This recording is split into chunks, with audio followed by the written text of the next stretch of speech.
নমস্কাৰ, ভালে আছে সকলো। আজি মই আপোনালোকৰ মাজলৈ বানানা কেকৰ এটি নতুন ৰেচিপি লৈ আহিছোঁ। আশা কৰোঁ আপোনালোকে ভাল পাব বুলি। ইয়াৰ বাবে মই লৈছোঁ 3টা পকা জাহাজী কল আৰু এটা কণী। প্ৰথমে মই জাহাজী কলকেইটাৰ লগত কণীৰ মিশ্ৰণটো ভালকৈ মিহলি কৰি এটি বেটাৰ তৈয়াৰ কৰি ললোঁ। এয়া চাওকচোন, কল আৰু কণী এটি সুন্দৰ মিশ্ৰণ তৈয়াৰ কৰি ললোঁ।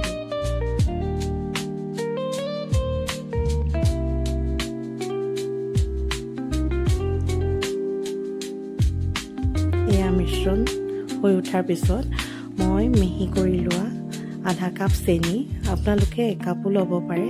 আমাৰ যিহেতু মিঠা অকণমান কমেই খোৱা হয়, সেইকাৰণে মই আধা কাপ চেনি দিছোঁ। আৰু চেনিখিনি মই মিক্সাৰত মিহি কৰি লৈছোঁ। আপোনালোকে গোটাকৈও দিব পাৰে। গোটাকৈ দিলে অকণমান মিশ্ৰণটো হওঁতে সময় লাগে বাবে মই এইদৰে মিক্সাৰ জাৰত মিহি কৰি ল'লোঁ। এতিয়া আটাইখিনি এটা পাত্ৰত ৰাখি থলোঁ। এতিয়া এই মিশ্ৰণখিনিত আমি কোকো পাউডাৰ, বেকিং সোডা আৰু সোডা ব্যৱহাৰ কৰিম। প্ৰথমে ডাঙৰ কাপ এটা চালি লোৱা 1 কাপ ময়দা দি তাত 1 চামুচ বেকিং, আধা চামুচ বেকিং সোডা দি আটাইখিনি ভালদৰে মিহলি কৰি এটি বেটাৰ তৈয়াৰ কৰি ল'লোঁ। এতিয়া ইয়াত আধা কাপতকৈ অকণমান কম কোকো পাউডাৰ মিহলি কৰি পুনৰ ভালকৈ মিহলি কৰি ল'লোঁ। আধা কাপ ৰিফাইন দিলোঁ, আকৌ পুনৰ আটাইখিনি ভালকৈ মিহলি কৰিলোঁ। এয়া চাওকচোন, এটি সুন্দৰ বেটাৰ হৈ উঠিলে। এতিয়া তাক এটি কাপেৰে সৰু অলপ অলপকৈ গাখীৰ যোগ কৰিলোঁ।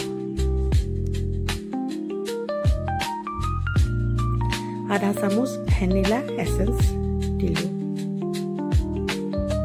এতিয়া আটাইখিনি মিহলি কৰি সুন্দৰকৈ এটি মিশ্ৰণ তৈয়াৰ কৰিলোঁ। এতিয়া এটা বাতিত কাগজ জোখ অনুযায়ী কাটি তাত বাতিটোত সম্পূৰ্ণকৈ ৰিফাইন তেল লগাই কেকৰ বেটাৰখিনি তাত দি দিলোঁ।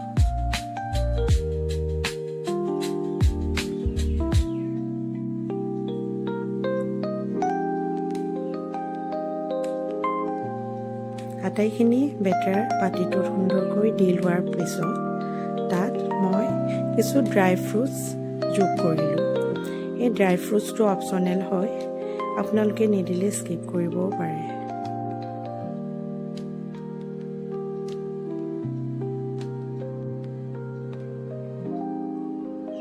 এতিয়া বাতিটো 2-4 বাৰ টেপ টেপকৈ মাৰি ল'লোঁ।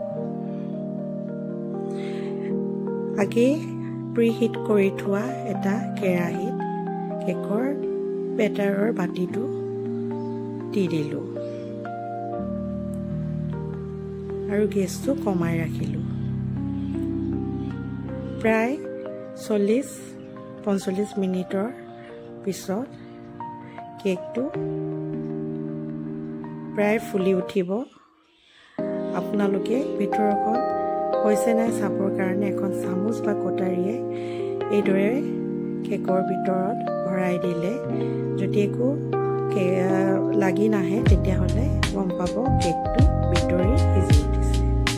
এতিয়া বাতিটোৰ পৰা উলিয়াই কেকটো মই এখন প্লেটত সজাই ল'লোঁ।